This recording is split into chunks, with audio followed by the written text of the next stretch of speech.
তো হে ভিউয়ার্স, কেমন আছেন সবাই? আশা করব সবাই ভালো আছেন। তো আজকে আমরা এক্সপ্লেন করছি ট্রিলিয়ন গেম মুভিটা। আর এই মুভিটা বানানো হয়েছে খুবই সুন্দর একটা গল্প নিয়ে। যেমনটা আপনারা থাম্বনেলে দেখতে পেয়েছেন, মুভিটা এক্স্যাক্টলি তেমন একটা গল্প নিয়ে বানানো হয়েছে। তো এই জন্য আমি বলবো ভিডিওটা শেষ পর্যন্ত দেখার জন্য, আর নয়তো অনেক কিছুই মিস করে ফেলবেন। তো চলুন কথা না বাড়িয়ে শুরু করি আজকের ভিডিও। তো এই গল্পের শুরুতে আমরা দেখতে পারি হারু নামের একটা লোক ড্রাগন ব্যাংক নামের একটা কোম্পানির একেবারে ছাদে মানে রুপটপে দাঁড়িয়েছিল। আর ব্যাংকের মধ্যে ব্যাংকের সিইও কৃতিকা কিছু মানুষের ইন্টারভিউ নিচ্ছিল। আসলে পুরো 5000 মানুষের ইন্টারভিউ নেওয়ার পরে এখন শুধুমাত্র 80 জনই বাকি ছিল। আর তখন এদিকে আমরা দেখতে পারি গাকু নামের একটা ছেলে বাথরুমে তার ইন্টারভিউর জন্য বারবার করে রিপিটেডলি প্র্যাকটিস করছিল।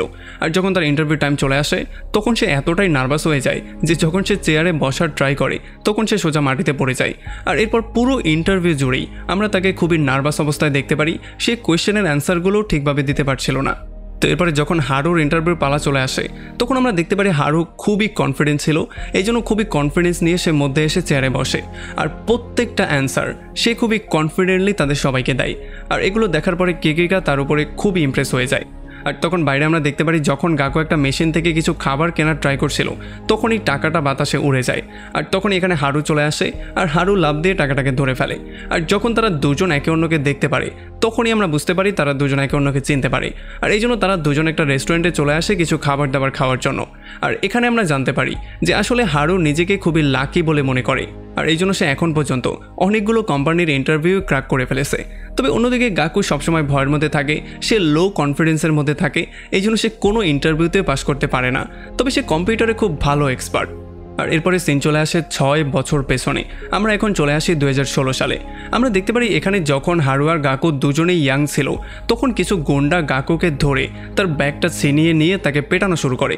আর তখনই হিরোর মতো হারু তার সামনে চলে আসে আর সে এসে গুন্ডাদেরকে আচ্ছা রকম ধলাই করে। তবে তখনই তার নজর পড়ে এখানে থাকা সিসিটিভি ক্যামেরাটার উপরে। এই জন্য সে সেখান থেকে দৌড়ে পালিয়ে চলে আসে।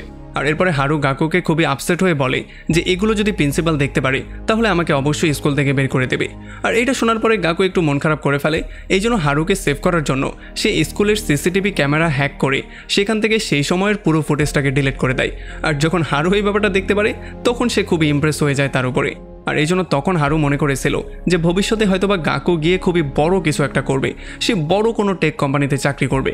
তবে যখন আমরা প্রেজেন্টে ব্যাক করি তখন আমরা দেখতে পারি যে আসলে সে কিছুই করতে পারছে না, তার কাছে একটা জব পর্যন্ত নেই। এখন যেহেতু তার টাকা পয়সারও দরকার আছে এই জন্য সে পরদিন সকালবেলায় ড্রাগন ব্যাংক কোম্পানির গ্লাস পরিষ্কার করার জন্য কাজে নিয়োজিত হয়ে যায়। আর তখন উপরে ইন্টারভিউতে যারা সিলেক্ট হয়েছে তাদের নিয়ে একটা ট্রেনিংয়ের সেশন চলছিল। আর এর মধ্যে আমরা দেখতে পারি একটা রশির মাধ্যমে হারু গাকুর কাছে চলে আসে আর সে তাকে ক্লিয়ারলি বলে দেয় যে আসলে ইন্টারভিউতে আমি সিলেক্ট হয়ে গেছি কিন্তু তোমাকে তারা সিলেক্ট করেনি। এই জন্য আমি ইচ্ছা করেই জবটা ছেড়ে দিয়েছি।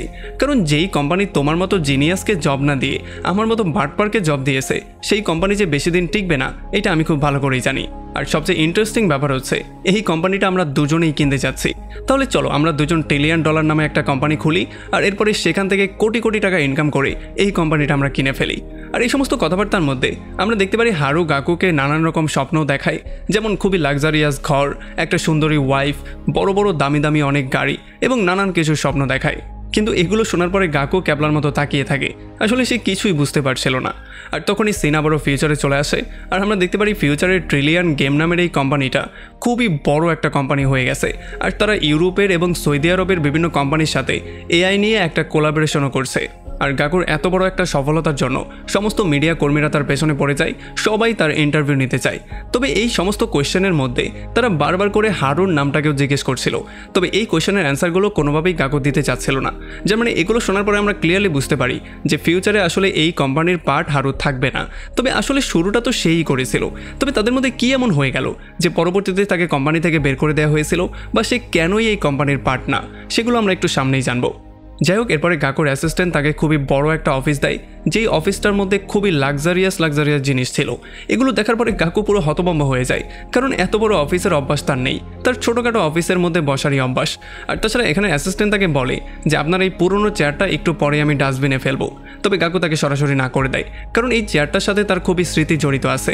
এই স্মৃতিগুলো সে কোনোভাবেই ভুলতে চায় না। আর এরপরে গল্প চলে আসে আবারও 2023 সালে।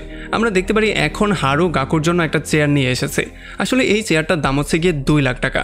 যেখানে কিনা তাদের দুজনের সেভিংস মিলিয়েই 2 লাখ টাকা হয়েছিল, যেটা দিয়ে তারা দুজন প্ল্যানিং করেছিল একটা কোম্পানি খোলার। তবে এতগুলো টাকা একসাথে দিয়েই হারু তো শুধুমাত্র একটা চেয়ারই কিনে নিয়ে এসেছে। এই জন্য গাকু বুঝতেই পারছিল না যে এখন কোম্পানি কী করে শুরু হবে আর বাকি জিনিসগুলোই বা কীভাবে হবে। তবে হারু তাকে একেবারেই টেনশন করতে না করে আর সে বলে যে 2 লাখ টাকায় আমাদের কিছুই হবে না, আমাদের দরকার $1 ট্রিলিয়ন। আসলে গুগল, অ্যামাজন, ফেসবুক তাদের প্রত্যেকের ভ্যালু হচ্ছে $1 ট্রিলিয়ন। এই জন্য যদি আমরা $1 ট্রিলিয়ন ইনকাম করতে না পারি তাহলে আমাদেরকে কেউ দাম দেবে না। সো এই জন্য আমাদের $1 ট্রিলিয়ন ইনকাম করতে হবে। আর যদি আমরা $1 ট্রিলিয়ন ইনকাম করতে পারি তাহলে পৃথিবীর যেই কোনো কিছু আমরা এমনিতেই কিনতে পারবো। তবে ইনিশিয়ালি তাদের কোম্পানিটা শুরু করার জন্য একটা বিশাল বড় ফান্ডের দরকার। এই জন্য প্রথমেই তারা দুজন মিলে চলে আসে একটা ইনভেস্টরের কাছে আর এই ইনভেস্টরের সাথে মিটিং করা শুরু করে। যদিও তার কোনো এক্সপিরিয়েন্স ছিল না, তবে হারু একটা ফেক পোর্টফোলিও দেখিয়ে এই ইনভেস্টরকে ইমপ্রেস করে ফেলে আর এই জন্য ইনভেস্টর তাকে $1 মিলিয়ন দেওয়ার জন্য রাজিও হয়ে যায়। তবে হারু তার কাছে $50 মিলিয়নের ডিমান্ড করে। এটার জন্য সে তাকে সরাসরি না করে দেয় আর তারা দুজন সেখান থেকে বেরিয়ে চলে আসে। তবে আমরা দেখতে পারি এর পরেও বারবার করে তারা দুজন বিভিন্ন ইনভেস্টরদের কাছে যায় আর তাদের কাছে বারবার করে তাদের প্ল্যানিংটা শেয়ার করে। তবে তারা বারবার করেই তাদেরকে রিজেক্ট করে দেয়। এত রিজেকশনের পরে গাকু তো পুরোপুরি মেন্টালি ভেঙে পড়েছিল। তবে হারু একেবারেই ভেঙে পড়ছিল না, সে খুবই চিল মুড়েছিল, কারণ সেটা খুব ক্লিয়ারলি জানতো যে যেই কোনো ওয়েতে সে তার লক্ষ্য পর্যন্ত পৌঁছে তো অবশ্যই যাবে। তো এরপরে পরের সিনে তারা চলে আসে ড্রাগন ব্যাংক কোম্পানির সিইও গিরিকার কাছে। গিরিকা এখানে 8 বল পুল খেলছিল আর এখানে এই কথাগুলো শোনার পরে গিরিকা তাদেরকে বলে যে যেই কোম্পানিটা বন্ধুদের মাধ্যমে শুরু হয় সেটা খুব শীঘ্রই বন্ধ হয়ে যায়। তবে হারু তাকে সরাসরি না করে দেয়। সে বলে যে আমাদের ফ্রেন্ডশিপ খুবই স্ট্রং, এইটা কোনো দিনও ভাঙবে না। আর যদি তুমি আমাকে বিশ্বাস করতে না চাও তাহলে তোমার 8 বল পুলগুলোকে আমি পকেট করে দিতে পারি, তাও আবার চোখ বন্ধ করে, শুধুমাত্র একটা শটে। আর যদি এই চ্যালেঞ্জে তুমি হেরে যাও তাহলে আমার কোম্পানিকে তোমার অবশ্যই ফান্ড করতে হবে। তবে গিরিকার মনে হয় যে এটা হচ্ছে পাগলামি, এই জন্য সে তাকে একটা সুযোগ দিয়ে দেয়। তবে আমরা দেখতে পারি হারু তার চোখে টাই বাঁধার পরেও শুধুমাত্র একটা শটেই সবগুলো বল একেবারে পকেট করে দেয়। এটা দেখার পরে সবাই পুরোপুরি শকটি হয়ে যায়।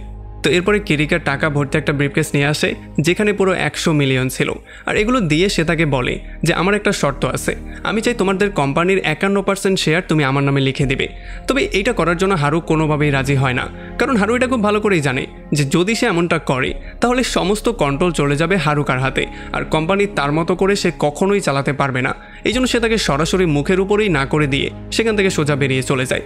যদিও এই টাকাগুলো দেখার পরে গাকু খুবই ইমপ্রেস হয়ে গিয়েছিল, সে কোনোভাবেই যেতে চাইছিল না। তবে হারু তাকে জোর করেই সেখান থেকে নিয়ে যায়। আর যখন তারা চলে যায় তখন গিরিকার অ্যাসিস্ট্যান্ট গিয়ে সেই টাইটাকে চেক করে যেই টাইটা চোখে বেঁধে সে শটটা দিয়েছিল। সে দেখতে পারে যে এই টাইটার এইবার ওই পারে সব কিছু দেখা যায়, মানে এটা জালি দিয়ে বানানো, যার মানে সে এটা ক্লিয়ারলি বুঝতে পারে যে হারু আসলে চিটিং করেছিল। তবে গিরিকা আসলে এই ব্যাপারটা আগে থেকেই জানতো। সে তাকে বলে যে যেই দিন আমি তার ইন্টারভিউ নিয়েছিলাম সেই দিন আমি বুঝে গিয়েছিলাম যে এই শালা কেমন মাল। সো এই জন্য আমি যে কোনো ওয়েতে তাকে আমার কন্ট্রোলে আনতে চাই, যাতে করে তাকে দিয়ে আমি আমার কর্মগুলো উদ্ধার করতে পারি। আর এদিকে আমরা দেখতে পারি হারু একটা বড় লোকদের বারে এসে চিৎকার করে করে সবার মধ্যে এটা বলে দেয় যে ড্রাগন ব্যাংক আমাদেরকে $100 মিলিয়ন দেওয়ার জন্য রাজি হয়েছে। আসলে সে এটা এই জন্য করছিল যাতে করে এই কথাটা সবার মধ্যে ছড়িয়ে পড়ে আর সমস্ত ইনভেস্টররা এই কথাটা জানতে পারে, এরপর কেউ তাদেরকে এর চেয়ে ভালো একটা ডিল দিতে পারে। তবে তখন এখানে একটা মহিলা তাদেরকে দেখায় যে ড্রাগন ব্যাংক একটা হ্যাকিং কম্পিটিশন দিচ্ছে, যেখানে দেশের সমস্ত হ্যাকাররা আসবে আর সবাই এসে একটা ফেক সার্ভারকে হ্যাক করবে। যে যত বেশি সার্ভার হ্যাক করতে পারবে সে তত বেশি পয়েন্ট পাবে আর যে সবচেয়ে বেশি হ্যাক করে উইনার হবে সে টেক কোম্পানির একটা ভালো অ্যাটেনশন গ্র্যাব করতে পারবে। আর এটা শোনার পরে কয়েক সেকেন্ডের মধ্যেই হারু গাকুর নামটাও এখানে রেজিস্টার করে দেয়। তবে তার টিমের নাম লেখার জায়গায় সে সেখানে স্পষ্ট করে লিখে দেয় যে ড্রাগন ব্যাংক আমাদেরকে $100 মিলিয়ন অফার করেছে আর বাকি ইনভেস্টরদের ইনভেস্টমেন্টও আমরা খুব শীঘ্রই অ্যাকসেপ্ট করছি। সো যারা করতে চান তারা দ্রুত করে ফেলুন। আর এই সমস্ত ব্যাপারগুলো যখন গিরিকার অ্যাসিস্ট্যান্ট তাকে বলে তখন সে ক্লিয়ারলি বুঝতে পারে যে এই কাজটা আসলে হারুর একটা চালাকি। তবে সে এটাও খুব ভালো করে জানতো যে এই কম্পিটিশনে দেশের বড় বড় হ্যাকাররা ভার্চুয়ালি পার্টিসিপেট করবে আর হ্যাক করার পরে ফাইনালি 12 জন টিম মেম্বারদেরকেই শুধুমাত্র লাইভ হ্যাকিং কম্পিটিশনে বসানো হবে, যেটার মধ্যে তো হারু আর গাকুর টিম কোনোভাবেই আসতে পারবে না। এরপরে যখন ফাইনালি গেমের দিন চলে আসে তখন গাকু হারুর জন্য ওয়েট করছিল। এই জন্য সে তাকে কল দিয়ে জিজ্ঞেস করে যে একটু পরেই গেমটা শুরু হচ্ছে, এখনও তুই এখানে আসছিস না কেন, তুই কোথায় আসিস? তখন হারু তাকে বলে যে আমি তো পার্টি করছি, আমি সেখানে যাচ্ছি না, তুই একাই গেমে পার্টিসিপেট কর। আর এগুলো শোনার পরে গাকু একটু বেশি নার্ভাস হয়ে যায় আর প্রচণ্ড ভয়ে ভয়ে সে এটার মধ্যে লগ ইন করে। আমরা দেখতে পারি এই গেমটার মধ্যে কয়েকটা স্টেজ ছিল, যেই স্টেজগুলো পার করলেই কিছু পয়েন্ট দেওয়া হতো। আর এই গেমটা পুরো 12 ঘন্টা চলবে। আমরা দেখতে পারি গাকু তার সমস্ত মনোযোগ এক জায়গায় দিয়ে সমস্ত কোয়েশ্চেনগুলো সলভ করা শুরু করে আর প্রত্যেকটা সার্ভারে হিট করা শুরু করে। এমন করতে করতে কয়েকশো র্যাঙ্ক টপকে সে সোজা 100-এর মধ্যে চলে আসে। তবে যেহেতু বাকি প্রত্যেকটা টিমের মেম্বার ছিল 4 জন আর সে ছিল একা, এই জন্য টপ 12-এর মধ্যে আসা তার জন্য কাইন্ড অফ ইম্পসিবল হয়ে গিয়েছিল। এরপরে রাত 12টার সময় হারু একটা ল্যাপটপ নিয়ে আসে, যেখানে লাইভে দেশের টপ সিকিউরিটি এক্সপার্টরা ছিল। আসলে হারু তার সবচেয়ে দামি ঘড়িটাকে সেল করে এই সমস্ত এক্সপার্টদেরকে এক জায়গায় করেছিল আর সারাদিন তাদের সাথেই পার্টি করে সে গাকুকে সাহায্য করার জন্য তাদেরকে কনভিন্সও করে ফেলেছে। এখন তারা সবাই মিলে গাকুর সাহায্য করবে আর তারা একসাথে হয়ে সমস্যার সমাধানগুলো করবে। আমরা দেখতে পারি সারা রাত তারা সমস্ত প্রবলেমগুলো সলভ করে আর ফাইনালি তাদের টিম মানে গাকু একা চলে আসে টপ 12-এর মধ্যে। আর এরপরে সিন শিফট হয়ে চলে আসে একেবারে ফাইনাল ম্যাচে। আমরা দেখতে পারি গাকু একেবারে ফাইনাল পর্যন্ত পৌঁছে গেছে। এখানে গারু নোটিস করে যে এখন পর্যন্ত হারু এখানে আসেনি, এই জন্য সে ভালো করে চারপাশটা চেক করে। আর কিছুক্ষণ পরে আমরা দেখতে পারি খুবই অদ্ভুত একটা কস্টিউম নিয়ে হারু সবার সামনে এসে উপস্থিত হয়। সে এখানে প্রে করার জন্য একটা অদ্ভুত লাঠিও নিয়ে আসে। এই লাঠিটা দিয়ে সে উল্টা পাল্টা কিছু ভঙ্গি করার পরে ফাইনালি ক্রিকার সামনে আসে আর সে ক্রিকাকে বলে যে যদি আজকের ম্যাচটা আমরা হেরে যাই তাহলে সারা জীবনের জন্য আমরা তোমার গোলাম হয়ে যাব, আর যদি এই ম্যাচটা আমরা জিতে যাই তাহলে তুমি সারা জীবনের জন্য আমাদের হয়ে যাবে। আর এটা শোনার পরে কিরিকা একটা মুচকে হাসি দিয়ে তাকে বলে যে সারা জীবনের জন্য কিনা সেটা তো আমি জানি না, তবে তোমার সাথে ওয়ান নাইট স্ট্যান্ড আমি অবশ্যই করব। তবে এইটা শোনার পরে কিরিকার অ্যাসিস্ট্যান্টও পুরোপুরি শকড হয়ে যায়। এরপরে হারু তার লাঠিটাকে চারপাশে ঝুলিয়ে ঝুলিয়ে বারবার করে প্রেয়ার করা শুরু করে, যেই জন্য বাকি পার্টিসিপেন্টরা ওয়াইফাই কানেক্ট করতে পারছিল না। আসলে হারুর এই লাঠির মধ্যে অ্যালুমিনিয়াম লাগানো ছিল, যেই জন্য তারা কোনোভাবেই ওয়াইফাই কানেক্ট করতে পারছিল না। তবে গাকু খুব সহজেই ওয়াইফাই কানেক্ট করে প্রত্যেকটা টিমের সার্ভারে বারবার করে অ্যাটাক করে তাদের থেকে পয়েন্টগুলো কালেক্ট করছিল। তবে খুব শীঘ্রই অর্গানাইজার এই ব্যাপারটা দেখতে পারে, এই জন্য তারা গিয়ে হারুকে খুব সহজেই থামিয়ে দেয়। আর এই জন্য বাকি টিম মেম্বারদের নজর যখন গাকুর উপরে পড়ে তখন তারা সবাই একসাথে মিলে গাকুর উপরে অ্যাটাক করার সিদ্ধান্ত নেয়। এখন এগুলোর জন্য গাকু প্রচণ্ড ঘাবড়ে যায়, কারণ সে আস্তে আস্তে করে পয়েন্ট লুজ করছিল। তবে তখন হারু এসে তাকে সান্ত্বনা দিয়ে বলে যে আমি এখানেই একটা রাউটার লুকিয়ে রেখেছিলাম, আর যখন তারা ওয়াইফাইতে কানেক্ট করার ট্রাই করছিল তখন তারা আসল ওয়াইফাইতে কানেক্ট করার জায়গায় আমাদের রাউটারে কানেক্ট করেছে। এই জন্য তাদের সবার পাসওয়ার্ড এখন তোমার কাছে আছে, তুমি চাইলে তাদের পাসওয়ার্ড দিয়ে লগ ইন করে খুব সহজেই তাদের ক্যাসেলে আক্রমণ করে করে সমস্ত পয়েন্টগুলোকে কালেক্ট করে নিতে পারবে। আর হারুর কথা শুনে গাকু বারবার করে তাদের ক্যাসেলে আক্রমণ করে খুব সহজেই গেমটা উইন হয়ে যায়। আর যখন এই গেমটা উইন হয়ে তারা সেলিব্রেশন করছিল তখন অর্গানাইজাররা খুবই সহজে এই চালাকিটা ধরে ফেলে, এই জন্য তাদেরকে গেম থেকে ডিসকোয়ালিফাই করে দেওয়া হয়। তবে যখন তারা এখান থেকে চলে যাচ্ছিল তখন আমরা দেখতে পারি কিরিকা তাদের উপরে খুবই ইমপ্রেস হয়ে যায়, কারণ সে এটা খুব ক্লিয়ারলি বুঝতে পারে যে তারা তাদের কোম্পানি চালু করার জন্য যেই কোনো কিছু করতে পারে, এবার সেটা যেই কোনো কিছু। তবে আমরা দেখতে পারি আরও একটা লোক ছিল যে কিনা কিরিকার চেয়েও একটু বেশি হ্যাপি ছিল, যার নাম ছিল মিস্টার কিডোইন, যে কিনা একজন ইনভেস্টর ছিল। এখন যেহেতু সে তাদের দুজনকে ইনভেস্ট করার জন্য ফুললি রেডি হয়ে আসে, এই জন্য তাদের দুজনকে সে একটা বারে নিয়ে আসে, যেখানে খুবই সুন্দর সুন্দর কিছু মডেলও ছিল। শিউরি নামের একটা মডেলও ছিল যে কিনা অনেকগুলো অ্যাডে অলরেডি কাজও করেছে। এখানে হারু গাকুকে পরিচয় করিয়ে দেয় দেশের নাম্বার 1 হ্যাকার হিসেবে। আর এটা শোনার পরে সমস্ত মডেল তার উপরে ইন্টারেস্ট নেওয়া শুরু করে, সবাই তাকে নানান কোয়েশ্চেন করা শুরু করে, তার শরীরে টাচ করা শুরু করে। এগুলোর জন্য গাকু পুরোপুরি শকড হয়ে যায়, সে বুঝতেই পারছিল না হচ্ছেটা কি। তবে তখন আবার হারু এই কথাটা বলে ঘুরিয়ে দেয় যে সে হচ্ছে একজন ওমেনাইজার, মানে সে অলরেডি 100 মেয়ের সাথে শুয়েছে। এগুলো শোনার পরে গাকুর মুখ পুরো হা হয়ে যায়, কারণ সে তো ছিল আমার মতো একজন সৎ ছেলে যার কিনা একটা গার্লফ্রেন্ড পর্যন্ত নেই।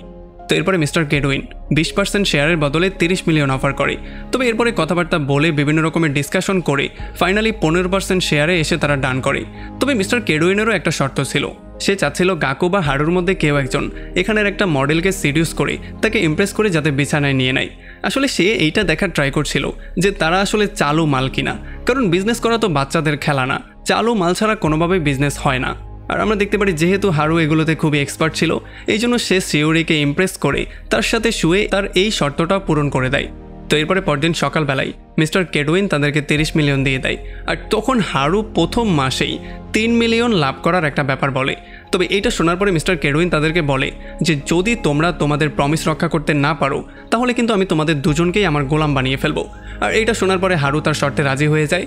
আর এরপর সে টাকাগুলো নিয়ে হোটেল রুমে এসে বাথটবে টাকাগুলো দিয়ে গোসল করা শুরু করে। সেই টাকাগুলো দিয়ে গাকুরও কিছু ছবি তোলে আর সে নিজেরও কিছু ভিডিও বানায়, সেগুলোকে তারা সোশ্যাল মিডিয়াতে আপলোডও করে দেয়। এরপরে পরদিন সকাল থেকেই তারা তাদের নিজেদের কোম্পানির জন্য মানুষজন হায়ার করা শুরু করে। তবে তারা দুজনের কেউই জানতো না যে ইন্টারভিউতে কীরকম কোয়েশ্চেন করতে হয় আর সেই কোয়েশ্চেনগুলোর মাধ্যমে কিভাবে তাদের অ্যাবিলিটি চেক করতে হয়। এই জন্য তারা একটা বইয়ের সাহায্য নেয় আর এই বইয়ের মাধ্যমে তারা সবার অ্যাবিলিটি চেক করে। এখানে তারা রিন নামের একটা মেয়েকে পেয়ে যায়, যাকে তাদের কোম্পানির জন্য তারা হায়ার করে। কারণ একেতে এই মেয়েটা ছিল খুবই অনেস্ট আর তাছাড়া সে প্রত্যেকটা অ্যান্সার সঠিক দিয়েছিল।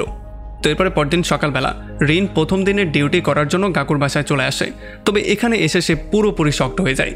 সে দেখতে পারে কোম্পানির কও এখানে হয়নি, না আছে কোনো কোম্পানি, না আছে কোনো অন্য কোনো এমপ্লয়ি, না তারা এইটা সিদ্ধান্ত নিয়েছে যে তারা কী নিয়ে ব্যবসা করবে।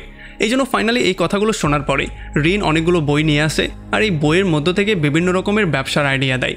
আর ফাইনালি অনেক ডিসকাশনের পরে তারা এই সিদ্ধান্ত নেয় যে তাদের কোম্পানিটা হবে এআই বেসড অনলাইন স্টোর, মানে তারা এআইয়ের সাহায্যে বিভিন্ন মানুষদেরকে তাদের গিফট সাজেস্ট করবে।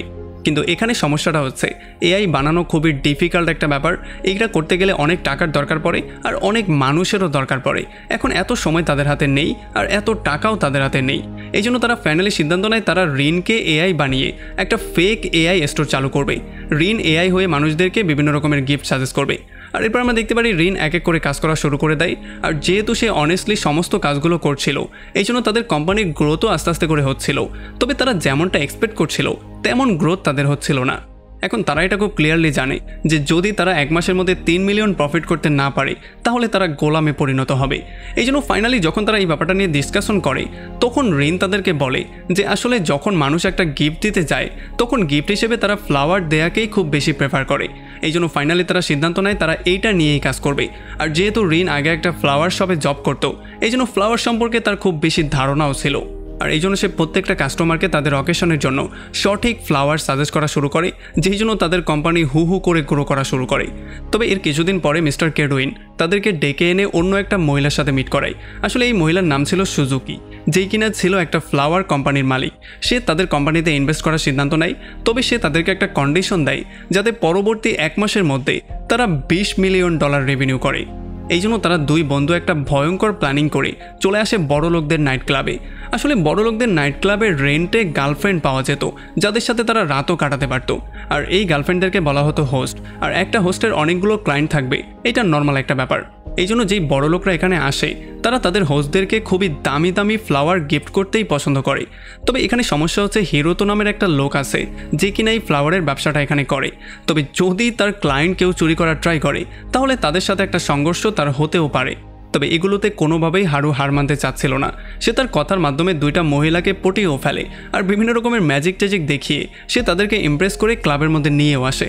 আর এখানে তাদেরকে বিভিন্ন কথার জালে ফাঁসিয়ে সে তাদের অ্যাপ থেকে ফ্লাওয়ার অর্ডার করার একটা পরামর্শও দিয়ে দেয়। আর এই মহিলাগুলো রাজিও হয়ে যায়। তবে অন্যদিকে যখন গাকু যায় একটা মহিলাকে ইমপ্রেস করার জন্য, তখন সেই মহিলা তার সাথে খুবই বেয়াদবি করে, কারণ সে ছিল সেই ছেলেটার ক্লায়েন্ট যেই ছেলেটা সেই হোটেলে ফ্লাওয়ার বেচে। এরপরে হিরোতো নামে সেই লোকটা লোকজন নিয়ে এসে গাকুকে আচ্ছা রকম ধোলাই করে আর তাকে এখানে বন্দিও করে রাখে। তবে একটু পরে হারুও এখানে চলে আসে তার বন্ধুকে বাঁচানোর জন্য। আর এখানে এসেই শুরু হয় একটা ভয়ঙ্কর মারামারি। আমরা দেখতে পারি সেই হিরোতোর লোকজনকে আচ্ছা রকম ধোলাই করে হিরোতোকে অপমানও করে যায়। সে তাকে বলে যে যেহেতু তুমি সেখানে নাম্বার 1, এই জন্য তুমি একটু বেশি অহংকার করছো। খুব শীঘ্রই তোমার অহংকার আমি মাটিতে নামিয়ে দিব আর আমি হয়ে যাব সেখানে নাম্বার 1। তবে এই জিনিসটা হিরোতোর মানিজ্যতে লেগে যায়। এই জন্য সে তাকে চ্যালেঞ্জ করে বলে দেয় যে যদি তুমি জীবনেও নাম্বার 1 হতে পারো তাহলে এই কাজটাই করা আমি বন্ধ করে দেব, আর যদি তুমি না হতে পারো তাহলে তোমরা দুজন আর কোনোদিনও এখানে মুখ দেখাতে আসবে না। আর তখন এদিকে আমরা দেখতে পারি কিরিতি সুজুকির সাথে মিট করে তার পুরো কোম্পানিটা কিনে নেওয়ার একটা প্রস্তাব দেয়, কারণ তার কোম্পানির উপরে পুরো 4 মিলিয়নের একটা লোন ছিল। তবে সে তাকে সরাসরি না করে দেয়, কারণ সে হারুর উপরে সম্পূর্ণ বিশ্বাস করত। সে এইটা খুব ভালো করেই জানতো যে হারু কোনো না কোনো ওয়েতে কিছু টাকা ইনকাম করে তাকে এনে দিবেই আর তার কোম্পানিটাকে সেভ করেই ফেলবে। আর তখন এদিকে আমরা দেখতে পারি হারু তার ক্লায়েন্টের সাথে নানান রকম কথাবার্তা বলে আর ক্লায়েন্টের থেকে ফিডব্যাক নিয়ে সেগুলো তাদের অ্যাপসের মধ্যেও ইমপ্লিমেন্ট করে। আসলে আগে তাদের অ্যাপসের মধ্যে শুধু বার্থডের জন্যই ফ্লাওয়ার পাওয়া যেত, তবে এখন এখানে নানান অনুষ্ঠানের জন্য নানান রকম ফ্লাওয়ার পাওয়া যায়। আর তাদের এআইও তাদের সবাইকে নতুন নতুন অনুষ্ঠানের জন্য নতুন নতুন ফ্লাওয়ার সাজেস্ট করবে। আর এই সমস্ত ব্যাপারগুলোর জন্য ক্লায়েন্টরা খুবই হ্যাপি হয়ে যায়। তাছাড়া যেহেতু এখানে 20% অফও দেওয়া হয়, এই জন্য ক্লায়েন্টরা খুবই খুশিতে তাদের এখানে অর্ডার প্লেস করা শুরু করে। তবে সমস্যাটা হচ্ছিল সবাই শুধুমাত্র একবারই তাদের এখান থেকে ফ্লাওয়ার কিনছিল, তারা রিপিটেড কাস্টমার কোনোভাবেই পাচ্ছিল না। আসলে বেশিরভাগ মানুষজনই অফলাইন শপে গিয়ে দেখে শুনে ফ্লাওয়ার কেনাটাকেই পছন্দ করত। এই জন্য ফাইনালি হারুর মাথায় একটা বুদ্ধি চলে আসে। সে 360 ডিগ্রি অ্যাঙ্গেল থেকে ফ্লাওয়ার দেখার একটা সফটওয়্যার বানায়, যেটার মাধ্যমে ক্লায়েন্টরা চারপাশ থেকে ফ্লাওয়ারটাকে খুব ভালো করে দেখে তারপরে অর্ডার প্লেস করতে পারবে। তো এরপরে এমন করে করেই একটা মাস পার হয়ে যায়, আর এরপরে ফাইনালি সেই রাতটা চলে আসে যেই দিন এই সিদ্ধান্ত হবে যে এই ক্লাবের মধ্যে হিরোতো আর হারুর মধ্যে কে নাম্বার 1 হয়েছে। আমরা দেখতে পারি তারা দুজনেই তাদের দুজনের টিম নিয়ে দুই পাশে দুইটা টেবিলে ছিল। এখানে তারা তাদের টিমের সাথে বসে খুবই দামি দামি ওয়াইনগুলো অর্ডার করছিল আর টাকাগুলো কাগজের মতো উড়িয়ে দিচ্ছিল। আর তখনই আমরা দেখতে পারি এখানে কিরিকা চলে আসে। কিরিকা এখানে বসেই নাম্বার 1কে ডাক দেয়, আর তখনই হারু আর হিরো তো দুজনেই চলে আসে। আর তখন কিরিকা তাদেরকে বলে যে আমি তোমাদের দুজনের মধ্যে তাকেই নাম্বার 1 বানাবো যে আমাকে একটা বেস্ট সুইটেবল ড্রিঙ্কস অফার করবে। তখন আমরা দেখতে পারি হিরো তো তার এই বারের মধ্যে সবচেয়ে দামি এবং সুপার একটা ওয়াইন নিয়ে আসে, যেটা কিনা অনেক বছরের পুরনো। তবে হারু শুধুমাত্র সিম্পল একটা ক্যানের বিয়ার নিয়ে আসে আর এইটাকেই তাকে অফার করে। এরপর তারা দুজনেই এক্সপ্লেইন করে যে কেন তারা এটা অফার করেছে। এখন সবার মনে হচ্ছিল যে হয়তোবা কিরিকা সেই দামি ড্রিঙ্কসটা নিয়েই হারুকে হারিয়ে দিবে, তবে আসলে সে হারুরটাই নেয় আর এই সিম্পল ক্যানটা নিয়ে সে হারুকে উইনার বানিয়ে দেয়। আর এই সিম্পল ক্যানের জন্য সে 5 মিলিয়ন পে করে। আর ফাইনালি এমন করেই হারু হয়ে গেছে এখানের নাম্বার 1। আর এখন হিরোতোর যত কাস্টমার আছে সেগুলো হারু পেয়ে যাবে, তার মানে তার ব্যবসা ডাবল। আর পরদিন সকালে আমরা দেখতে পারি হিরো তো এখান থেকে প্রচণ্ড মন খারাপ করে চলে যাচ্ছিল, তবে হারু তাকে এসে বাধা দেয় আর তাকে কনভিন্স করে ফেলে দুজনে মিলে একসাথে কাজ করার জন্য। আর এরপরে মাত্র 1 সপ্তাহ পরে তাদের সেল 20 মিলিয়ন ইয়ান হয়ে যায়। এটা দেখার পরে তারা সবাই খুবই হ্যাপি হয়ে যায়, বিশেষ করে হারু তো অনেক বেশি হ্যাপি হয়ে যায়। আর তখন এদিকে আমরা দেখতে পারি কিডউইন কিরিকাকে থামিয়ে জিজ্ঞেস করে যে তুমি তো সুজুকির ব্যবসাটা কেনার একটা প্ল্যানিং করছিলে তাই না, তাহলে তুমি তাকে কেন সাহায্য করতে গেলে? তুমি যদি হারুকে নাম্বার 1 না বানিয়ে তাকে এতগুলো টাকা না দিতে তাহলে তো সে কোনোদিনও তার ব্যবসাটা দাঁড় করাতে পারতো না, আর ব্যবসাটা খুব সহজেই তোমাকে সেল করে দিত। তবে তুমি এমনটা কেন করলে? আর তখন কিরিকা তাকে বলে যে তুমি আমাকে খুবই ছোট খেলোয়াড় মনে করেছো, তবে আমি এত ছোট খেলোয়াড় না। আসলে তাদের দুজনকে নিয়ে আমার মাথায় বিশাল বড় একটা প্ল্যান আছে, যেই প্ল্যানটা আমি সময় মতোই রিভিল করব। তো এরপরে 1 মাস পরে আমরা দেখতে পারি সুজুকির সাহায্যে গাকু এই অ্যাপের রিয়েল একটা এআই বানিয়ে ফেলে, যে এই এআই মডেল খুব সহজেই তাদেরকে ফ্লাওয়ার সাজেস্ট করতে পারে। তবে দুঃখের ব্যাপার হচ্ছে কিরিকি এই মডেলটা খুব সহজেই কপি করে ফেলে, আর সে তার অ্যাপের প্রমোশন প্রত্যেকটা জায়গায় করা শুরু করে। সে এই অ্যাপের প্রমোশন করার একটা সুযোগও হাতছাড়া করে না। সে নিউজ চ্যানেল, বিলবোর্ড এবং প্রত্যেকটা জায়গায় অ্যাড চালানো শুরু করে।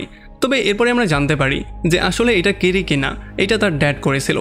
কিরিকি কারো বিজনেস মডেল কপি করার একেবারে বিরুদ্ধে ছিল। এদিকে হারু আর তার টিম এই ঘটনায় পুরোপুরি ভেঙে গিয়েছিল, তারা মেন্টালি প্রচণ্ড প্রেশারের মধ্যে ছিল। তবে খুব শীঘ্রই হারু এটার একটা সলিউশনও বের করে ফেলে। তারা তাদের প্রফিটের একটা পার্ট দিয়ে একটা গেমিং কোম্পানি এবং তাদের সমস্ত মেম্বারদেরকে কিনতে চায়। এই জন্য পরদিন সকালবেলায় সে গিয়ে সাকুরা আর তার টিমের সাথে মিট করে। আসলে এই টিমটা খুবই খারাপ কন্ডিশনের মধ্যে কাজ করছিল, আর তারা যে গেমটা নিয়ে কাজ করছিল সেটার অবস্থাও খুব একটা ভালো ছিল না। এই জন্য হারু তাদেরকে অফার দেয় যে তোমাদেরকে নতুন একটা অফিস দেওয়া হবে আর খুবই ভালো ওয়ার্কিং এনভায়রনমেন্ট দেওয়া হবে। এই জন্য পরদিন সকালবেলায় যখন এটা অ্যাকসেপ্ট করে তারা চলে আসে, তখন এই নতুন অফিসটা দেখার পরে তারা পুরোপুরি শকড হয়ে যায়, কারণ এই অফিসটা ছিল খুবই সুন্দর আর খুবই লাক্সারিয়াস একটা অফিস। আসলে এই অফিসটার 1 মাসের ভাড়া ছিল 3 মিলিয়ন, আর তাছাড়া হারু তাদেরকে সিকিউরিটি মানি হিসেবে 20 মিলিয়ন তাদের অ্যাকাউন্টে অলরেডি দিয়ে দিয়েছে। তবে যখন গাকু এগুলো শুনতে পারে তখন তার মাথা প্রচণ্ড ঘোরানো শুরু করে। এখন এগুলো শোনার পরে রিন একটা আইডিয়া করে যে তাদের কাছে মাত্র 6 মাস অপারেট করার মতোই টাকা আছে, এরপর তাদের কোম্পানি বন্ধ করতে হবে। তবে তখন সাকুরা তাদেরকে বলে যে পুরোপুরি প্রপারলি গেমটা বানাতে 2 বছর সময় লাগবে আর পুরো 1 বিলিয়ন টাকা লাগবে। এই জন্য হারু তাদেরকে সার্ভাইভাল অ্যালাইন গেমটাকে দেখায়, যেটা কিনা এখন বন্ধ হয়ে গেছে, তবে একটা সময় এটার অনেক বেশি ক্রেজ ছিল। এই জন্য হারু তাদেরকে বলে এই গেমটার একটা মডার্ন ভার্সন বানাতে, কারণ এমনটা করলে তাদের সময়ও কম লাগবে আর টাকা অনেকটা কম লাগবে। এর কিছুদিন পরে হারু তার নতুন গেমিং কোম্পানি নিয়ে একটা পার্টি রাখে, আর এই পার্টিতে নানান ইনভেস্টরদেরকেও ইনভাইট করা হয়। এখানে আমরা দেখতে পারি মিস্টার কেডুইন আর সুজুকিও চলে আসে। এখানে সবার সামনে সাকুরা তার গেমের প্ল্যানিংটা সম্পর্কে তাদের সবাইকে এক্সপ্লেইন করতে একটা ভাষণ দেয়। তবে ভাষণের মাঝখানেই সে তার গেমের সমস্ত প্ল্যানিংগুলোই ভুলে যায়। এই জন্য সে তার পকেট থেকে প্ল্যানিংয়ের কাগজটা বের করে সেগুলো দেখে দেখে সবার সামনে স্পিচ দেওয়া শুরু করে। তবে তখন গাকুই ব্যাপারটা নোটিস করে যে এই পার্টির মধ্যে এখন পর্যন্ত হারু এসে পৌঁছায়নি। এই জন্য সে সাকুরাকে বলে তার স্পিচটাকে একটু এক্সটেন্ড করার জন্য। তবে সে আসলে কি বলবে সে বুঝতেই পারছিল না, এই জন্য সে তার কথাগুলোকে বারবার করে রিপিট করা শুরু করে। এই জন্য প্রচণ্ড বিরক্ত হয়ে এখান থেকে কিছু ইনভেস্টর যাওয়া শুরু করে। তবে তখন এখানে হারু নায়কের মতো এন্ট্রি নেয় আর সে ড্রাগন ব্যাংক কোম্পানির এক্স গেম ডেভেলপার হরিমোতোকে সবার সামনে নিয়ে আসে। এখানে হরিমোতো তাদের সবাইকে বলে সে ট্রিলিয়ন গেম কোম্পানির আন্ডারে হয়ে পৃথিবীর নাম্বার 1 গেম বানাতে যাচ্ছে। এই জন্য সে ইনভেস্টরদেরকে রিকোয়েস্ট করে যাতে করে তারা এই কোম্পানিতে ইনভেস্ট করে এই গেমটা বানাতে তাদেরকে সাহায্য করে, কারণ ভবিষ্যতে এই গেমটা তাদেরকে অনেক বেশি প্রফিট এনে দিবে। তো এরপরে পরদিন সকালবেলা রেইন তাদের সবার সামনে ক্যালকুলেট করে এটা বের করে যে কালকে রাতের বেলা তারা যে রেস করেছে সেখানে তারা 2 বিলিয়ন ইয়ান উঠিয়েছে। এটা শোনার পরে তার পুরো টিম পাগলের মতো হয়ে যায়, সবাই নাচানাচি করা শুরু করে। তবে যখন হারু একা ছিল তখন সে গাকুকে বলে যে আসলে হরিমোতো হচ্ছে একজন অ্যাক্টর যাকে আমি অ্যাক্টিং করার জন্য টাকা দিয়েছিলাম। আসলে ড্রাগন ব্যাংক কোম্পানি তাদের সমস্ত ডেভেলপারদেরকে পৃথিবী থেকে লুকিয়ে রেখেছিল যাতে করে কেউ তাদেরকে টাকার লোভ দেখিয়ে তাদের পক্ষে নিয়ে আসতে না পারে। তবে তারা শুধুমাত্র তাদের ওয়েবসাইটে একটা এআই জেনারেটেড ইমেজ আপলোড করে রেখেছিল যেটার নামে তারা দিয়েছিল হরিমোতো। এই জন্য সেটার সুযোগ নিয়ে আমি তাকে হুবাহু সেই রকম কস্টিউম পরিয়ে তাকে দুনিয়ার সামনে শো করিয়ে দিয়েছি। আর এরপর সে গাকুকে এটাও বলে যে আমার রিয়েল মোটিভ কোনো গেম বানানো না, আমার রিয়েল মোটিভ হচ্ছে মিডিয়াকে কন্ট্রোল করা, আর এই জন্য আমার অনেক অনেক টাকার দরকার। এখন গেম ডেভেলপ করার নাম করে আমাদের কাছে 2 বিলিয়ন টাকা চলে এসেছে, যেগুলো দিয়ে আমরা খুব সহজেই আমাদের কার্য উদ্ধার করতে পারবো। আমরা সাকুরা আর তার টিমকে অল্প কিছু টাকা দিয়ে তাদের মুখটা বন্ধ করিয়ে ফেলবো, আর তাছাড়া ছোটো মোটো কিছু গেম বানিয়ে সেগুলোকে পাবলিকের মধ্যে ছড়িয়ে দিব। আর বাকি যেই টাকাগুলো থাকবে সেগুলো দিয়ে আমি মিডিয়াকে টেক ওভার করবো, কারণ মিডিয়া ছাড়া কোনোভাবেই আমরা সামনে এগোতে পারবো না। কারণ যদি আমরা বড় একটা কোম্পানি বানিয়েও ফেলি তাহলে আমাদের চেয়ে বড় যেই কোম্পানি থাকবে সেইটা হয়তো আমাদের অ্যাকোয়ার করে নেবে, নয়তোবা আমাদের বিজনেস মডেলটা কপি করে আমাদেরকে পুরোপুরি ডিস্ট্রয় করে দেবে। তবে এইটা শোনার পরে গাকু পুরোপুরি শক্ট হয়ে যায়, কারণ সে বুঝতেই পারছিল না হারুর মাথায় কী চলছে আর সে কী করে এগুলোকে কন্ট্রোল করবে সেগুলো তার মাথায় ধরছিল না। আর তাছাড়া যেই গেমিং টিমটাকে তারা একটু আগে হায়ার করেছে তাদের জন্য তার খুবই খারাপ লাগছিল। আর তখন এদিকে আমরা দেখতে পারি কিরিকার বাবা হারুর এই সমস্ত প্ল্যানিং সম্পর্কে ক্লিয়ারলি বুঝতে পারে। তবে যদি সে হারুকে এক্সপোজ করতে চায় তাহলে মিডিয়ার রিয়েল ক্রিয়েটরদের সম্পর্কে তাকে কোয়েশ্চেন করবে, যেটার অ্যান্সার সে কোনোভাবেই দিতে চায় না। আর আমরা দেখতে পারি হারুর এই চালটার জন্য কিরিকা তার উপরে আরও বেশি ইমপ্রেস হয়ে যায়। আর সেদিন রাতের বেলায় হারু মিস্টার কেডুইনকে গিয়ে তার সমস্ত প্ল্যানিংটা এক্সপ্লেন করে। আর পরদিন সকালবেলা রেইন দৌড়ে তাদের কোম্পানিতে আসে আর গাকুকে ডেকে বাইরে নিয়ে আসে। আর সে তাকে বলে যে আমাদের অ্যাকাউন্ট থেকে 2 বিলিয়নই গায়েব হয়ে গেছে। আমি জানি যে এটা হয়তো বা হারুই করেছে। তবে রিন এটা একেবারেই বুঝতে পারছিল না যে আসলে হারু করতে চাচ্ছেটা কি। এই জন্য সে প্রচণ্ড রাগ করেছিল আর সে হারুকে কনফারেন্ট করার জন্য যাওয়ার ট্রাই করছিল।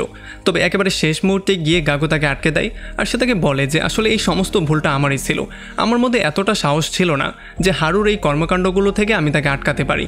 তবে হ্যাঁ, আমি তোমার কাছে প্রমিস করছি আমি চাই না আমাদের টিমের মধ্যে কোনো ঝামেলা হোক, আমি চাই আমাদের গেমটা যেই কোনো মূল্যে বানাতে। এরপরে গাকু আর তার টিম মিলে সাকুরা আর তার পুরো টিমকে সমস্ত সত্যিটা বলে দেয়। তবে এইটা শোনার পরে তারা সবাই পুরোপুরি শকড হয়ে যায়। আসলে তারা তো মিস্টার হরিমোতোর সাথে বসে গেম ডেভেলপ করার একটা প্ল্যানিং করছিল, কিন্তু এখন তাদের স্বপ্নটা পুরোপুরি ডিস্ট্রয় হয়ে গেছে। তবে তখন গাকু আবার তাদেরকে একটু শান্ত করে বলে যে ড্রাগন ব্যাংক কোম্পানিতে আমার একটা ক্লাসমেট কাজ করে, আমি তার মাধ্যমে ড্রাগন ব্যাংকের ডেভেলপারদের সাথে কানেক্ট করার ট্রাই করব আর তাদেরকে আমাদের টিমে আনার ট্রাই করব। কিন্তু আসলে গাকুও তাদেরকে মিথ্যা কথা বলছিল। সে আসলে প্ল্যানিং করছিল ড্রাগন ব্যাংকের সার্ভার হ্যাক করে তাদের ডেভেলপার টিমের ডেটাগুলো চুরি করে আনতে। এই জন্য যখনই সবাই অফিস থেকে চলে যায় তখন রাতের বেলায় সে তার হ্যাকিং শুরু করে আর হ্যাক করে সে পুরোপুরি শকড হয়ে যায়। আসলে সে এখানে শুধুমাত্র ডেভেলপার টিমের ইনফরমেশনই পায় না, সে সেই সমস্ত র ফাইলগুলো পেয়ে যায় যেগুলো নিয়ে ড্রাগন ব্যাংক কোম্পানি ফিউচারে প্ল্যানিং করছিল। আর এগুলো দেখার পরে প্রথমে তো তার একটু লোভ হয়ে যায়, সে সমস্ত র ফাইলগুলোকে ডাউনলোড করার প্ল্যানিং করে। তবে পরক্ষণেই সে রিয়েলাইজ করতে পারে যে এগুলো বানাতে না জানিয়ে এই ডেভেলপার টিম কত বছর ধরে কষ্ট করছে। কারো কাজ চুরি করা কোনোভাবেই ইমানদারের কাজ না। যদিও সে এগুলো চুরি করে খুব সহজেই ডেভেলপ করে এগুলোকে তার নিজের নামে মার্কেটে ছাড়তে পারত, তবে সে এমনটা করে না।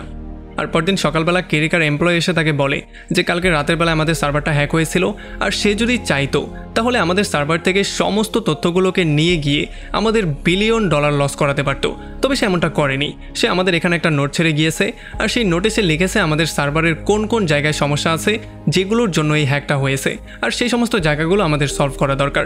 তবে এগুলো শোনার পরে কিরিকার মনে হয় এগুলো গাকুরই কাজ, কারণ যখন গাকু ইন্টারভিউ দেওয়ার জন্য এসেছিল তখন সে হ্যাকিং সম্পর্কে নানান কথাবার্তা বলেছিল। এই জন্য সে বাইরে বের হয়েই গাকুকে সরাসরি কল দিয়ে তার সঙ্গে ডেট করার একটা অফার দেয়। যদিও এটা শোনার পরে গাকু পুরোপুরি শকড হয়ে যায়।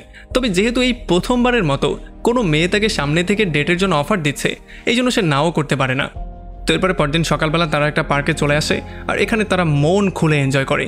এরপরে রাতের বেলায় তারা একটা জায়ান্ট হুইলে গিয়ে বসে আর এখানেই কিরিকা তাকে জিজ্ঞেস করে যে কালকে একজন আমাদের সার্ভারে হ্যাক করেছিল, তবে সে আমাদের কোনো ডাটাই চুরি করেনি। তোমার কি মনে হয় সে কেন আমাদের সার্ভারটা হ্যাক করেছিল?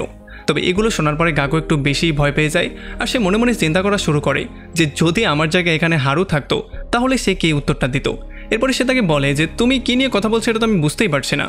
তবে যখন কিরিকা তাকে বারবার করে জোর দেয় তখন সে তাকে ফাইনালি বলেই দেয় যে হয়তোবা হ্যাকার চাচ্ছিল তোমাদের গেমিং টিমের ইনফরমেশন বের করতে, অথবা সে এমন কোনো কনফিডেন্সিয়াল ফাইল খুঁজছিল যেটা পাবলিকালি অ্যাভেলেবেল না। আর এগুলো শোনার পরে ফাইনালি কিরিকাও ব্যাপারটা বুঝতে পারে। এই জন্য যখন তারা ডেট শেষ করে বাসার দিকে যাওয়া শুরু করে তখন কিরিকা তাদের গেমিং টিমের হেড সম্পর্কে তাকে বলে দেয়। আর এইটা শোনার পরে তো গাকু প্রচণ্ড হ্যাপি হয়ে যায়। তো এরপরে পরদিন সকালবেলা গাকু, হারু আর রিন মিলে চলে আসে তাদের গেমিং ডিপার্টমেন্টের হেড হেবিজিমার সাথে মিট করতে। আর ফাইনালি তাকে তারা গেম ডেভেলপ করার জন্য রাজিও করে ফেলে। আর হেবিজিমাও চলে আসে তাদের অফিসে আর পুরো টিমের সাথে মিলে গেমের কি প্ল্যান হবে, গেমের ব্যাপারে সমস্ত ব্যাপারগুলো ডিসকাশন করে। এরপর তারা সবাই মিলে একটা বাবল গেম বানানোর জন্য রেডি হয়ে যায় আর কিছুদিন পরে তারা সেই গেমটাকে বানিয়েও ফেলে। আমরা দেখতে পারি যে হারু এই গেমটা খেলে খুবই হ্যাপি ছিল আর সে এটা চাইছিল যে খুব জলদি যাতে করে তাদের গেমটা 1 মিলিয়ন মানুষ ডাউনলোড করে এটাকে খেলা শুরু করে। তারা 6 তারিখে গেমটাকে পাবলিশ করার প্ল্যানিং করেছিল। তবে সমস্যা হচ্ছে সেই দিনই ড্রাগন ব্যাংক কোম্পানিও তাদের নতুন বাবল গেম রিলিজ করার অ্যানাউন্স করে দেয় আর তারা এটা ভরপুর টিভিতে সব জায়গায় অ্যাড দেওয়া শুরু করে। এটা দেখার পরে সাকুরা তো প্রচণ্ড টেনশনে চলে আসে। তবে তখন হেবিজুমা তাদের সবাইকে বলে যে আমি তোমাদেরকে তোমাদের গেম বানাতে সাহায্য করে দিয়েছি, এখন আমার কাজ এখানেই শেষ হলো। আমি ড্রাগন ব্যাংক কোম্পানিতে নতুন একটা গেম বানানোর জন্য কাজ পেয়েছি, আমি সেখানেই চলে যাব। যদিও সাকুরা তাকে বারবার করে রিকোয়েস্ট করে থেকে যাওয়ার জন্য, তবে সে কোনোভাবেই থাকতে চাইছিল না, কারণ ড্রাগন ব্যাংক কোম্পানিতে তাকে প্রতি মাসে স্যালারি দেওয়া হয় 180 মিলিয়ন টাকা, যেটা কিনা কোনোভাবেই গাকু অ্যাফোর্ড করতে পারবে না আর তাকে রাখতেও পারবে না। যদিও গাকু পরদিন সকালবেলা যখন তাকে ড্রপ করতে যায় তখন তাকে গেমের 3% শেয়ারও অফার করে। যদি এই গেমটা $5 বিলিয়ন ইনকাম করতে পারে তাহলে হেবিজুমা পেয়ে যাবে $350 মিলিয়ন। যদিও এটা শোনার পরে হেবিজুমার একটু লোভ চলে আসে, তবে তখন আবার কিরিকার বাবার যেই থ্রেটটা তাকে দিয়েছিল সেইটাও তার মাথায় চলে আসে। আসলে যখন কিরিকার বাবা জানতে পেরেছিল যে সে ট্রিলিয়ন গেমের সাহায্য করছে তখন সে দ্রুত সেখান থেকে বেরিয়ে আসতে বলে, আর নয়তোবা সে তাকে তো মেরেই ফেলবে, বরং ট্রিলিয়ন গেমকেও ডিস্ট্রয় করে দিবে বলেছিল। এই জন্য সে ফাইনালি হারুর অফারটাকে রিজেক্ট করে দিয়ে সেখান থেকে চলে যায়। এরপরে ফাইনালি হেবিজুমা চলে আসে ড্রাগন গেমের অ্যানাউন্সমেন্ট অনুষ্ঠানে। আর এখানে যখন সমস্ত সাংবাদিকরা তার দিকেই ক্যামেরা তাক করেছিল তখন ফাইনালি প্রথমবারের মতো ড্রাগন ব্যাংক তাকে ডেভেলপার হওয়ার ক্রেডিট দেয়। তবে যখন সে এখানে স্পিচ দিচ্ছিল তখন ট্রিলিয়ন গেমে কাটানো দিনগুলো তার মনে পড়ে যায় আর তার চোখ দিয়ে পানি আসা শুরু হয়ে যায়। এই জন্য সে সবার সামনে অ্যানাউন্স করে বলে দেয় যে আমি আজকেই ড্রাগন ব্যাংক ছেড়ে ট্রিলিয়ন গেমে গিয়ে জয়েন করছি। আর এটার জন্যই ফ্রিতে ট্রিলিয়ন গেমের কোটি টাকার প্রচার হয়ে যায়। আর এদিকে আমরা দেখতে পারি হারু একটা মিডিয়া হাউস কিনে ফেলে আর সেখানের বড় বড় মডেলদের মাধ্যমে সে তার গেমটার প্রমোশন করা শুরু করে। আর এই জন্য গেমটা লঞ্চ হওয়ার মাত্র 3 দিনের মধ্যেই এটা 1 মিলিয়ন ডাউনলোড কমপ্লিট করে ফেলে। আর খুব সহজেই এটা প্লে স্টোরের টপ 3 গেমের মধ্যে চলে আসে আর কয়েকদিন পার হতে হতেই এটা নাম্বার 1 গেমও হয়ে যায়। এতে করে হারু আর তার টিম সবাই খুবই হ্যাপি হয়ে যায় আর তারা সবাই ফুললি এনজয় করা শুরু করে। তবে তখনই হারু তাদের সবার সামনে অ্যানাউন্স করে দেয় যে আমরা এই গেম থেকে $5 বিলিয়ন ইনকাম করেছি, যার মানে আমরা সবাই এখন মিলিনিয়ার হয়ে গেছি। তবে যখন আবার গাকুর সাথে হারু একা ছিল তখন সে তাকে আবারও মনে করিয়ে দেয় যে তারা আসলে মিশনে নেমেছিল ট্রিলিয়ন ইয়ান কামানোর, তারা এত ছোটোখাটো মিশনের নামেনি। সে চায় একটা ট্রিলিয়ন টিভি নামের টিভি খুলতে, যেইটার মাধ্যমে সে তার কোম্পানির প্রচার করবে। এরপরে পরদিন সকালবেলা যখন তারা দুজন গিয়ে মিস্টার কেডুইনকে এই প্ল্যানিংটা বলে তখন মিস্টার কেডুইন তাদেরকে সতর্ক করে বলে যে একটা টিভি চ্যানেল চালানো কিন্তু এত সহজ ব্যাপার না, সোর্স কিভাবে বানাতে হয়, সেগুলোকে কিভাবে ডিস্ট্রিবিউট করতে হয়, এই সমস্ত ব্যাপারগুলো তোমাকে আগে শিখতে হবে, এটা রাতারাতি সম্ভব না। তবে আমরা দেখতে পারি হারু এই প্ল্যানিংগুলো অলরেডি করে রেখেছিল। সে প্রথমেই ওয়েদার ব্রডকাস্ট করার একটা চ্যানেল কিনে ফেলে আর সেখান থেকে কিভাবে মিডিয়ায় কাজ করে সেই ব্যাপারটাকে অবজার্ভ করে নেয়। আর এরপরে সে তার মিডিয়া হাউসের মাধ্যমে সমস্ত মডেলদের সাহায্যে পুরো দেশের মধ্যে তার সোর্স বানিয়ে নেয়। আর খুব শীঘ্রই হারু একটা মোবাইল কোম্পানির স্পন্সরও পেয়ে যায়, যেই জন্য তাদের টিভি চ্যানেলটা খোলা খুবই ইজি হয়ে যায়। তবে এরপরেই তারা জানতে পারে যে ড্রাগন ব্যাংক কোম্পানিও একটা টিভি চ্যানেলই কিনে নিয়েছে। এটা শোনার পরে ফাইনালি হারু সিদ্ধান্ত নেয় তার টিভি চ্যানেলটা একটু ভিন্ন হবে আর সে শুধুমাত্র নিউজই প্রেজেন্ট করবে, যাতে করে ড্রাগন ব্যাংক কোম্পানির মুখোমুখি সে দাঁড়িয়ে না যায়। এরপর আমরা দেখতে পারি সে তার টিভি চ্যানেলে একটা এআই মডেল বিল্ড করে, যেই এআইগুলো ফেক আর আসল নিউজগুলোর মধ্যে পার্থক্য খুঁজে বের করবে, কোনটা ফেক আর কোনটা আসল সেইটা পাবলিককে বলবে। তবে এর কয়েকদিন পরেই তারা একটা খবর পেয়ে যায় যে একটা আসামি পুলিশের থেকে পালিয়ে গিয়েছিল। তবে যখন পুলিশ তাদেরকে ধরার ট্রাই করছিল তখন সে কিছু মানুষকে হস্টেজও বানিয়ে নিয়েছে। সে একটা রেস্টুরেন্টের সামনে উল্টাপাল্টা অনেক কিছু করছে। আর এই খবরটা পাওয়ার সঙ্গে সঙ্গেই গাকু তার চ্যানেলের মধ্যে এটা লাইভে চালিয়ে দেয় আর সেখানে রিপোর্টারকে পাঠিয়ে এই ব্যাপারটা লাইভ ফুটেজ নেওয়ার ট্রাই করতে বলে। আর সৌভাগ্যক্রমে রেস্টুরেন্টের মধ্যে থাকা একটা লোকের ফোনের ভিডিওটা তারা কোনো রকমে পেয়ে যায়, যেটা কিনা অন্য টিভি চ্যানেলের কাছে ছিল না। আর যখন এইটা তারা প্রচার করে দেয় তখন তাদের টিভি চ্যানেল এমনিতেই অনেক ভিউ পেয়ে যায়। আর তাছাড়া পুলিশেরও এই ভিডিও ফুটেজটার জন্য মিশনটা পরিচালনা করতে একটু সহজ হয়। আর তারা খুব সহজেই রেস্টুরেন্টের মধ্যে ঢুকে আসামিকে গ্রেফতার করে সেখান থেকে নিয়েও যায়। আর যেহেতু এত বড় একটা সফলতা তাদের টিভি চ্যানেলের মাধ্যমে হয়েছে, এই জন্য হারু সবাইকে এখানে একটা পার্টি দেয়। এরপরে হারু অ্যানিমেশন বানানোর সিদ্ধান্ত নেয়। তবে এই কাজটা করতে গিয়েও ড্রাগন ব্যাংকের মুখোমুখি তাকে হতে হয়। আসলে কিরিকার বাবা মিস্টার কেডুইনের সাথে মিট করে তাকে লোভ দেখানোর ট্রাই করছিল। সে তাকে বলছিল যাতে করে সে হারুর সঙ্গ ছেড়ে দেয় আর তার সঙ্গে জয়েন করে। যদি সে এমনটা করে তাহলে তার কোম্পানির যত অ্যাডভার্টাইজমেন্ট সেগুলো সে তাকে দিয়ে দিবে আর সে তার মিডিয়া কোম্পানির মাধ্যমে সেগুলোকে প্রচার করে কোটি টাকা কামাতে পারবে। আর মিস্টার কেডুইন এই সমস্ত ব্যাপারগুলো এসে হারুকে বলে দেয়। তবে হারু তাকে সরাসরি বলে দেয় যে আপনার কোম্পানির জন্য যেটা ভালো মনে হয় সেটাই আপনার করা উচিত, আর বেস্ট ডিলগুলো কখনোই ছেড়ে দেওয়া উচিত না। তবে এগুলোর পরেও মিস্টার কেডুইন ড্রাগন ব্যাংকের অফারটাকে সরাসরি না করে দেয়। এই জন্য পরদিন সকালবেলায় ড্রাগন ব্যাংক কোম্পানি হারু, গেকু আর মিস্টার কেডুইনকে ডেকে তার অফিসে নিয়ে আসে। আসলে তারা তাদের সঙ্গে একটা বন্ধুত্ব করতে চায় আর তাদের কোম্পানির সমস্ত শেয়ারগুলো তারা কিনতে চায়। এটার জন্য সে 70 বিলিয়ন ইয়ান দেওয়ার জন্য রাজি ছিল আর তার মেয়েকে দেওয়ার জন্য রাজি ছিল।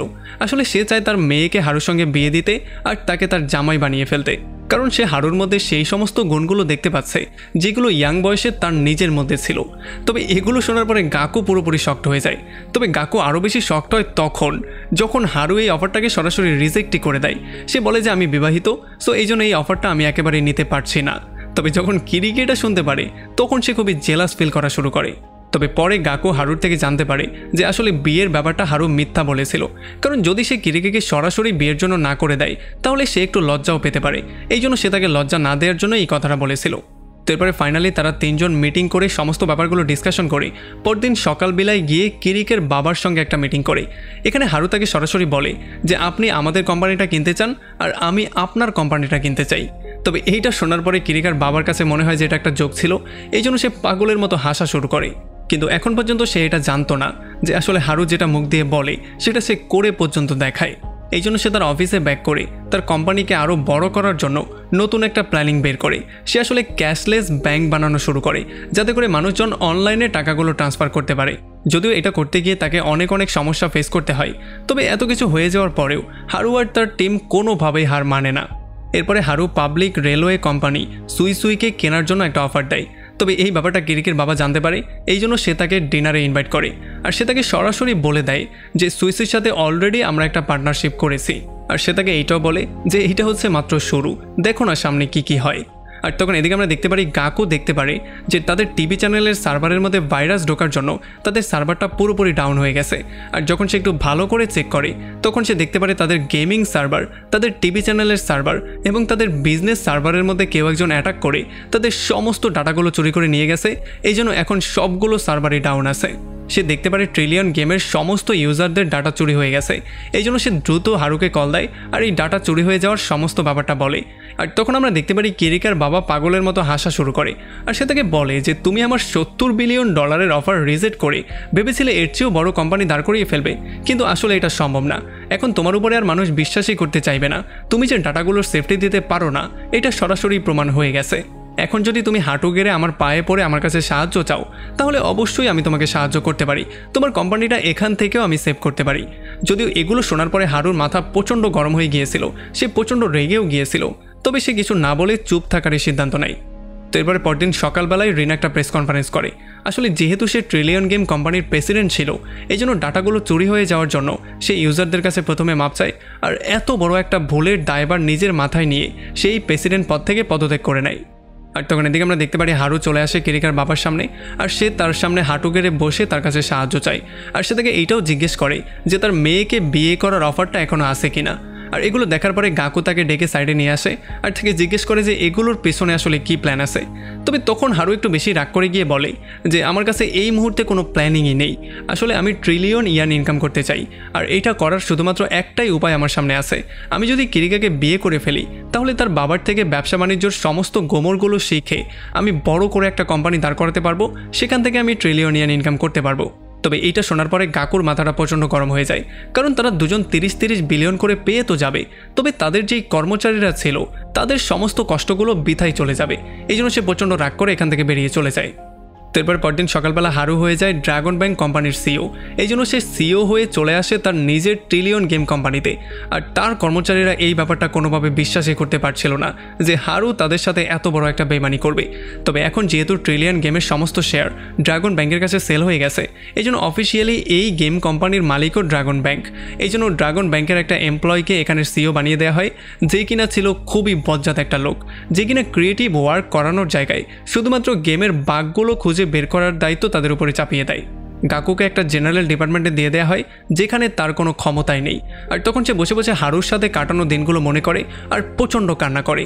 আর যখন রাতের বেলা সে ছাদে দাঁড়িয়েছিল তখন তার সঙ্গে মিট করতে হারু চলে আসে। সে এসে তাকে বলে যে ট্রিলিয়ন ইয়ান কামানোর সাথে সাথে আমার আরও একটা স্বপ্ন ছিল, সেটা ছিল আমি ড্রাগন ব্যাংক কোম্পানিকে ডিস্ট্রয় করে দেব। আসলে কিরিকার বাবা অনেকগুলো স্ক্যাম করেছে, সেই সমস্ত স্ক্যামগুলো আমি ফাঁস করতে চাই। তবে এগুলো করতে আমার তোমার সাহায্য লাগবে, তোমাকে ছাড়া আমি কিছুই পারবো না। তোমার যে কোনো ওয়েতে সিওর কম্পিউটার হ্যাক করে সমস্ত ডাটাগুলো চুরি করে নিয়ে আসতে হবে। আর এগুলো শোনার পরে ফাইনালি সে তাকে সাহায্য করার সিদ্ধান্ত নেয়। আমরা দেখতে পারি পরদিন সকালেই গাকু সিওর কম্পিউটার হ্যাক করে সমস্ত ডাটাগুলো চুরি করে সেগুলোকে পাবলিক করে দেয়। আর এই জন্য কিরিকার বাবার যত ইললিগাল কাজ ছিল সেগুলো সব কিছু ফাঁস হয়ে যায়। সে কিভাবে কালো টাকা ইনকাম করেছে, কিভাবে মানুষের জমি দখল করেছে, বড় বড় এমপি মন্ত্রীকে কিভাবে ঘুষ দিয়েছে, সেই সমস্ত ব্যাপারগুলো ফাঁস হয়ে যায়। তবে আমরা দেখতে পারি সে তার প্রভাব খাটিয়ে এই সমস্ত কিছুকে ফেক নিউজ বলে সমস্ত কিছু ডিলিট করিয়ে দেয়। তো এরপরে কিরিকার বাবা একটা বোর্ড মিটিং ডাকে যেখানে সে হারু আর গাকুকেও ডেকে নিয়ে আসে। আসলে যখন গাকু সিওর অফিসে সমস্ত ডাটাগুলো চুরি করতে গিয়েছিল তখন সে সেখানে সিসিটিভি ক্যামেরার ফুটেজটা ডিলিট তো করে দিয়েছিল, তবে সেখানে একটা গোপন সিসিটিভি ক্যামেরাও ছিল যেইটার ফুটেজ শেয়ার চেক করতে পারেনি। এই জন্য এই সমস্ত ফুটেজটা তাদের হাতে চলে এসেছে। তবে সে এই ব্যাপারটা জানতো না যে হারু অলরেডি সেই সমস্ত নিউজগুলো দেখিয়ে সমস্ত ইনভেস্টরদেরকে একটা ভয়ের মধ্যে ফেলে দিয়েছিল। আর এই জন্য প্রচণ্ড ভয় পেয়ে ইনভেস্টররা তার কাছে তাদের শেয়ারগুলো সেল করা শুরু করে দিয়েছিল। আর এই জন্য এখন হারুর কাছে 16% স্টক চলে এসেছে। আর বাকি যেই বোর্ড মেম্বাররা ছিল তাদেরকেও সে প্রচণ্ড ভয়ভীতি দেখিয়ে তার পক্ষে নিয়ে আসে। আর তাছাড়া সে গাকুর সাহায্যে সিওর ওয়েব ক্যামটাও হ্যাক করে নিয়েছিল। এই জন্য যখন এই ভিডিওগুলো ডিলিট করার জন্য সে মন্ত্রীদের সাথে বাকবেতনটা করছিল তখন অনেক গোপন তথ্য ফাঁস হয়ে গিয়েছিল। সেই সমস্ত ভিডিওর ফুটেজও এখন হারুর কাছে চলে এসেছে, যার মানে এইটা হচ্ছে এখন পাকাপোক্ত একটা প্রমাণ, এটা দিয়ে সে যেই কোনো কিছু করতে পারবে। তবে এখনও 51% শেয়ার পাওয়ার জন্য হারুর 6% শেয়ার দরকার ছিল। আর এই শেয়ারটা না পেলে সে কোনোভাবেই কোম্পানির কর্তৃত্ব পাবে না। তো এই জন্য সে কিরিকেকে বলে তার থেকে 6% শেয়ার দেওয়ার জন্য। যদিও এখানে কিরিকের বাবার মনে হচ্ছিল যে এটা তো আমারই মেয়ে, সে তো এই শেয়ার কোনোভাবেই দিবে না। তবে আসলে কিরিকে 6% দেওয়ার জন্য রাজি হয়ে যায়। আর সে এটা এই জন্য করে কারণ যদি সে তাকে 6% শেয়ার না দেয় তাহলে তার বাবার সমস্ত কুকীর্তি হারু পাবলিকের সামনে এক্সপোজ করে দিবে। আর এমনটা করলে এই কোম্পানি পুরোপুরিভাবে ডিস্ট্রয় হয়ে যাবে। এই জন্য সে তার নিজের কোম্পানিটাকে সেভ করার জন্য 6% শেয়ার দেওয়ার জন্য রাজি হয়ে যায়। আর এরপরে গল্পে চলে আসে একটা ভয়ঙ্কর টুইস্ট। আমরা দেখতে পারি হারু নিজের জায়গায় এই কোম্পানির সিও বানিয়ে দেয় গাকুকে, যেটা শোনার পরে গাকুও পুরোপুরি শকড হয়ে যায়। আর এরপর তারা দুজন মিলে চলে আসে রিনের কাছে, যে কিনা একটা ফ্লাওয়ার শপে কাজ করছিল। আর তাকে এসে সমস্ত ব্যাপারগুলো খুলে বলে তারা ফাইনালি আবারও তাকে তাদের টিমে জয়েন করিয়ে নেয়। আর এর পরের সিনে আমরা দেখতে পারি এখন হারু আর গাকু ড্রাগন ব্যাংক কোম্পানির উপরের তলায় দাঁড়িয়েছিল। আর তারা এখানে দাঁড়িয়ে সেই সমস্ত ব্যাপারগুলো মনে করছিল যে কিভাবে এই কোম্পানিতে শুধু একটা চাকরি পাওয়ার জন্য তারা কত বেশি স্ট্রাগল করেছিল। আর আজকে তারাই হচ্ছে এই কোম্পানির সিও। এর কিছুদিন পরে ট্রিলিয়ন গেম কোম্পানি তাদের প্যারেন্ট কোম্পানি ড্রাগন ব্যাংক কোম্পানিকে অ্যাকোয়ার করে নেয়। গাকু হয়ে যায় ট্রিলিয়ন ব্যাংক কোম্পানির সিও আর কিরিকেওকে বানিয়ে দেওয়া হয় ড্রাগন ব্যাংক কোম্পানির প্রেসিডেন্ট। এরপরে সুজুকির ফ্লাওয়ার বিজনেসটাকেও কিনে সেখানে প্রেসিডেন্ট রিনকে বানিয়ে দেওয়া হয়। এতে করে সবাই খুবই হ্যাপি থাকলেও হঠাৎ করে হারু কোথায় যেন গায়েব হয়ে যায়, কেউ হারুকে খুঁজে পাচ্ছিল না। এরপরে হারু 2 বছর পরে ব্যাক করে। যখন গাকু একটা মেশিন থেকে খাবার কেনার ট্রাই করছিল তখন তার টাকাটা আগের মতোই উড়ে যায়, যেটাকে এসে আবারও হারু ধরে ফেলে। আর এরপর সে তার ল্যাম্বরগিনিতে করে তাকে একটা পোর্টে নিয়ে আসে। আর এখন তার পরবর্তী প্ল্যান এই বিজনেসের মধ্যেও এন্টার করা। আর এমন একটা ইন্টারেস্টিং পয়েন্টে এই পুরো মুভিটা এখানে শেষ হয়ে যায়। তো আমাকে কমেন্ট করে জানান কেমন লাগলো এই দুই বন্ধুর সাকসেস স্টোরি। আসলে জিরো পকেট থেকে শুরু করে কিভাবে $1 ট্রিলিয়ন কামাতে হয় সেইটা এই মুভিটা আমাদেরকে শিখিয়েছে। যদি আপনার কোনো বন্ধু চিন্তা করে যে টাকার জন্য ব্যবসা দাঁড় করানো যায় না, তাহলে তাকে এই ভিডিওটা অবশ্যই শেয়ার করবেন, কারণ এই ভিডিওটা আমাদেরকে খুবই ইম্পর্টেন্ট একটা লেসন দিয়েছে। সেটা হচ্ছে ইচ্ছা আর পরিকল্পনা থাকলে টাকা কখনোই কাউকে আটকে রাখতে পারে না। যাই হোক, ভিডিও ভালো লাগলে অবশ্যই একটা লাইক করবেন, আর যদি এখনও আমাদের চ্যানেলটা সাবস্ক্রাইব করে না থাকেন তাহলে প্লিজ করে ফেলুন। তো আমাদের দেখা হবে অন্য কোনো ভিডিওতে অন্য কোনো একদিন। Till then, take care.